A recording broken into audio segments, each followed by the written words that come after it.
do you feel about asking your spouse to take you someplace? I mean, if you want to go shopping, or if you have this meeting, how do you feel about asking them to take you places? Wonderful. Not a problem, apparently. No issue. I think you have to come to acceptance. You don't drive. I do have a driver's license. It's good until I'm 80, but I'm not, all I use it is an ID card. That's right. And that's it. It's as simple as that. And you have to get acclimated to that. And if I want to go to Publix, I say to Mary Ann, I think we should go to Publix tomorrow because I want to go there and get some ice cream or something. And usually it works. I was in denial when I did quit driving. I was still in denial at that point, and so much so, and I'm going to tell a funny story, my Mary Ann's going to get a laugh, I begged her to let me drive one more morning to have breakfast with my buddy. And she let me do it, and I turned the keys in. And I never drove again. And I mean, it was, because I wanted, I mean, he and I had breakfast on Saturday mornings forever. And it was a decision that I made, and I asked her if I could drive one more day. And she said, yeah. And I Does he did. have Alzheimer's? Hmm? Does he have Alzheimer's? No, not at all. He's, Don't let him drive.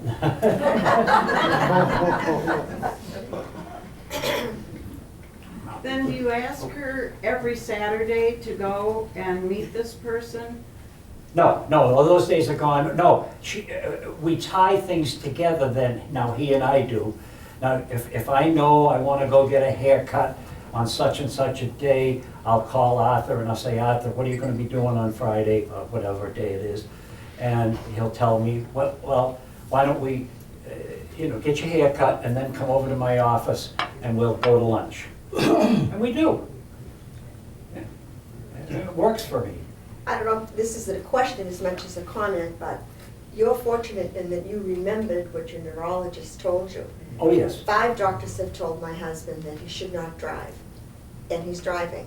I hid the keys for 2.5 months, and then, it's a long story, but he has the key now. He wears it around his neck, he wears it to bed. And sneaky.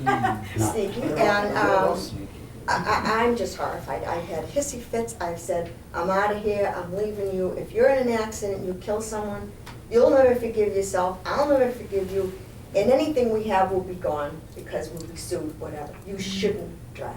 I mean, because some days he doesn't know what planet he's on. And like you said, his reflexes are horrible. Well, that's the dangerous Yeah. part. When he drives by himself, I think he does better, but I noticed, this was going back like 3 years ago when we still drove here, I would say, get in the right-hand lane. Are you kidding me? So he couldn't follow directions and do it, so we'd be going by the exit and whatever. So what do I do with him? But my husband wouldn't even come here today. I showed him the notice.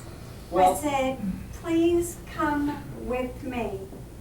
Sit and listen. You don't have to say a word, but you will get a perspective of what other people's frustration is. No.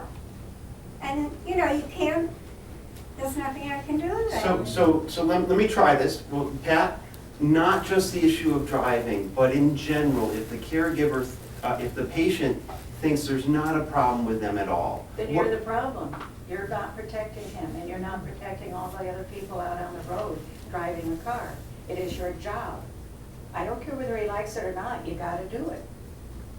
So coming from a patient, a little tough love. I still What I don't. asked you to do I is had a like you purple usually Cadillac that I had to do. give up. Sit with certain people, Yeah, which you've been known to do. yeah. Dave, help me with this one. The question of the patient who is not accepting that there's any kind of problem. What's your advice in that situation? How far do you push the person who does have a diagnosis of Alzheimer's? How far do you try to convince them that they have a problem? Oh, he does admit he has Alzheimer's. Okay, I'm switching the subject. Oh, except driving, okay. I want to broaden it All right, from okay, driving. broaden it, yeah. I think that's a very difficult issue. I don't want to make it, to oversimplify it. I think that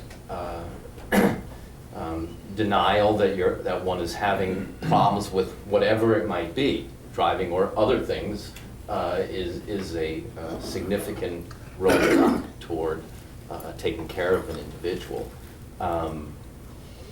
I think you're talking about somebody who is in a later stage than I happen to be in, and so it's a little hard for me to relate. But I understand that there comes a time when tough love is the way to go, because you have an obligation for whatever it might be, whatever the issue might be that you're dealing with. There has to be an understanding that you know better than we do. And and there has to be an assumption that you are acting in our best interest. And I think that that's something that needs to exist. And I think that heart to heart is, the way to try, but then you have to do things. And I don't care whether it's issues with driving, whether it's issues with wandering off and getting lost and so forth, as happens in later stages, mid to late stages and so forth of this disease. But you have to do what's necessary, whatever it is, to keep things safe. And not just safe for him, but safe for you and safe for everyone else too. So the obligation is there. It's a heavy weight. There's no question about it. I mean, this is not something that, I'm not trying to make light of it, but it's something that you have to do. And I still believe that, with a lot of talking and explaining and discussion repetitively sometimes to get through to us, I have to hear things more than once sometimes, a lot of times. That's an understatement. But that's it. I mean, it's not that it's simple, it's just that it's clear how it has to be handled. I don't think that you need, to go to major tranquilizers or significant drugs in order to control somebody. I think you have to make changes in the house or in the environment to make somebody safe.